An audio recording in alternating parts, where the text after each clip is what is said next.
Welcome to Iraqi Dinar Update, your go-to source for the latest news, expert insights, and real-time developments on Iraq's currency, economy, and financial reforms. Whether you're a long-time investor or just curious about the dinar, you're in the right place. This weekend marks a pivotal moment in Iraq's modern financial and political evolution. Observers like Mr. Sami and Frank have emphasized the profound importance of a high-level meeting taking place at the palace between Prime Minister Mohammed Shia al-Sudani and Central Bank of Iraq, CBI, Governor Ali Mohsen Alak. This meeting is not business as usual. It's not simply a ceremonial update or a symbolic show of unity between branches of government. Rather, this gathering represents the culmination of months, if not years, of tireless work toward achieving a goal that Iraqi citizens and international observers alike have been watching with increasing anticipation: the reform and potential revaluation of the Iraqi dinar. Alak, often described as the trigger man for the rate, is a central figure in Iraq's monetary future. His presence at this meeting is more than protocol. It signals that the matter at hand is not peripheral but foundational. Alak does not waste time discussing matters already set in stone, like the current program exchange rate of 1,310 dinars per US dollar. This meeting, held within the halls of power at the presidential palace, is centered on something far more significant: the progress and next steps of Iraq's comprehensive monetary reform. To the trained eye, this is not speculation. It's a clear indicator that the country is preparing to shift from stabilization to activation. The success of Iraq's monetary reform program has been a quiet but determined effort. Alak, since returning to the governorship of the CBI, has embarked on an ambitious agenda. He has restored faith in central banking by instituting stronger compliance protocols, modernized Iraq's banking system by promoting digital payment channels, and worked closely with foreign partners to rebuild correspondent banking relationships, particularly with U.S. banks, a crucial bridge to global finance.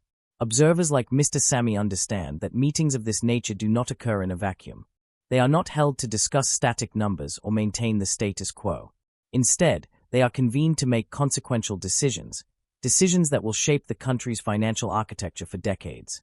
To suggest that Alak is there simply to affirm the program rate of 1,310 is to misunderstand both the purpose of the meeting and the trajectory of Iraq's economic policy.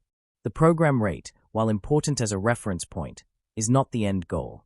It is a transitional mechanism, one that helped Iraq stabilize its economy after years of volatility. The real goal is a flexible, market-based exchange rate that reflects the true purchasing power of the dinar and restores confidence both domestically and internationally. Why does this matter now? Because Iraq is experiencing a convergence of positive factors that make such a shift not only possible but desirable. Inflation has been brought under control, foreign reserves have surged past $100 billion, and the country has made substantial progress on anti-money laundering and counter-terrorism financing measures. Additionally, Iraq's gold reserves have grown, providing another layer of monetary confidence. These are the foundational metrics the IMF uses to assess whether a country is ready to lift or adjust its exchange rate. When those metrics align, as they appear to be doing in Iraq, the IMF signals readiness to support revaluation or a shift toward a more flexible exchange rate regime. At the same time, Prime Minister Sudani has shown strong political leadership, working to unite internal factions, attract foreign investment, and prioritize economic development. His alignment with Alak, particularly in such a high-stakes setting, reflects a shared vision: to position Iraq not as a marginal economy, but as a regional financial hub. This vision cannot be achieved under the constraints of a misaligned currency. To attract capital, stabilize prices, and build a vibrant private sector, Iraq needs a currency that reflects its real value, and that requires change. The decision to hold this meeting at the palace is symbolically powerful. It reinforces that this is not just a technical issue, it is a national priority. It is an issue of sovereignty, economic identity, and geopolitical independence. A country's currency is more than paper and numbers.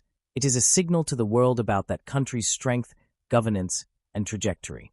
Iraq, for years, has been constrained by the legacy of its past: wars, sanctions, occupation, and internal corruption. But now, it is emerging from that shadow, and monetary reform is a keystone of that emergence. For Iraqi citizens who have long lived under a devalued dinar, the promise of reform carries immense significance. It speaks to their economic dignity, their purchasing power, and their hope for a better future.